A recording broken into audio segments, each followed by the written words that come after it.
పెద్ద కడుబూరు మండలంలోని కల్లుకుంట గ్రామంలో దళిత మహిళ గోవిందమ్మపై పైశాచిక దాడికి పాల్పడిన వారిని తక్షణమే అరెస్టు చేసి కఠినంగా శిక్షించాలని భారత కమ్యూనిస్టు పార్టీ సిపిఐ జిల్లా కార్యదర్శి బి గిడ్డయ్య తెలిపారు. ప్రభుత్వ హాస్పిటల్లో దాడి జరిగిన దళిత మహిళను గోవిందమ్మను పరామర్శించి ఆమెకు మనోధైర్యాన్ని నింపి సిపిఐ పార్టీ అన్ని విధాలుగా అండగా ఉంటుందని, భయపడాల్సిన అవసరం లేదని ఆమెకు మనోధైర్యాన్ని నింపారు.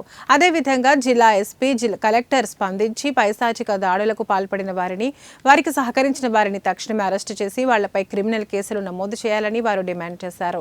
సభ్య సమాజం తలదించుకునే పద్ధతిలో దళిత మహిళలపై దాడులకు పాల్పడుతుంటే ఆ గ్రామ ప్రజలు విడిపించలేకపోవడం చాలా దురదృష్టకరమని, భవిష్యత్తులో కుల దుహంకార దాడులు గాని, హత్యలు గాని జరగకుండా చూడాల్సిన బాధ్యత ప్రభుత్వం పైన ఉందని వారు రాష్ట్ర ప్రభుత్వాన్ని కోరారు.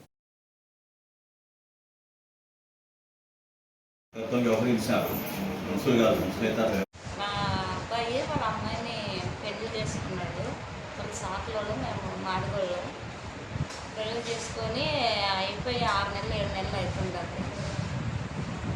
తక్కువ కులం కదా అని వాడిని నన్ను ఇంటి దగ్గర కూర్చుంటే ఏం మాట్లాడకుండా కరెంటు తీసి వచ్చినారు. నేను ఎందులో బాత్రూమ్ పోయిన వాళ్ళు ఉంటారు, చేతుల్లో పోతారు కదా, అట్లా పోయిన వాళ్ళు ఉంటారులే అనుకున్నా.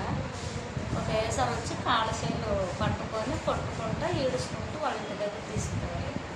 కరెంట్ కమ్మని కట్టేసి తాళ్ళతోనూ, సొప్పులతోనూ, సైన్తోనూ ఏది చెప్తే దాంతోనూ మొత్తం కొట్టారు. బట్టలు ఊడిదీసి పోలీసులు వచ్చి నన్ను విడిపించుకొని, వాళ్ళు కూడా చాలా కష్టపడ్డారు. విడిపించుకొని తీసుకుపోయినారు. ఒక బాపురంలోన ఒక ఇంటికి పోయి సీర ఇప్పించి అదే కారులోన కిందికి దిగితే ఎక్కడి నుంచి బైక్లు వేసుకొచ్చి మళ్ళీ మనం ఇరుక్కుంటామేమమ్మా, ఇదే దాంట్లోన ఇట్లా చుట్టుకంటే ఇదే సీర అక్కడ బాపురంలో పోలీసులు సార్ ఇప్పించుకొచ్చాడు. ఒక ఇంటోళ్ళు లేపి ఈ సీర అక్కడే వాళ్ళ